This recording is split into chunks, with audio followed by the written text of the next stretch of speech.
ছাত্র রাজনীতির নামে অপরাজনীতি না করে দলের নেতাকর্মীদের প্রকৃত শিক্ষার্থীদের কল্যাণে কাজ করার আহ্বান জানিয়েছেন পানি সম্পদ মন্ত্রী শহীদ উদ্দিন চৌধুরী আনি। ঢাকা বিশ্ববিদ্যালয়ে এক অনুষ্ঠানে তিনি বলেন, যারা অতীতে ছাত্র রাজনীতির ভাবমূর্তি ক্ষুণ্ণ করেছে তাদের বিদায় নিতে হয়েছে।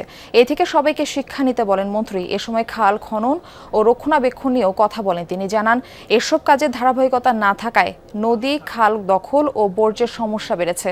অনুষ্ঠানে মৎস্য ও প্রাণী সম্পদ প্রতিমন্ত্রী সুলতান সালাউদ্দিন টুকু জানান, দেশে পর্যাপ্ত গবাদি পশুর মজুদ রয়েছে, তাই বিদেশ থেকে আমদানির প্রয়োজন নেই। সীমান্ত এলাকায় কড়া সতর্কতাও জারি করা হয়েছে।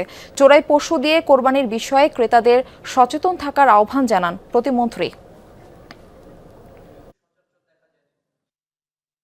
কুরবানির গরু আসতেছে, এটা অবৈধ বলবো আমরা বাংলাদেশের মানুষের চাহিদা পূরণ করে এই সেক্টরে সর্বোচ্চ রপ্তানি আয় করতে সক্ষম হব ইনশাআল্লাহ।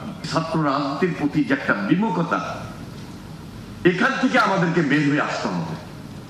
বের হয়ে এসেই আজকে অতীত যে ছাত্র রাজনীতির ভাবমূর্তি, এটাকে রক্ষা করেই আমাকে ছাত্র রাজনীতিটাকে সফলতার দিকে নিয়ে যেতে হবে।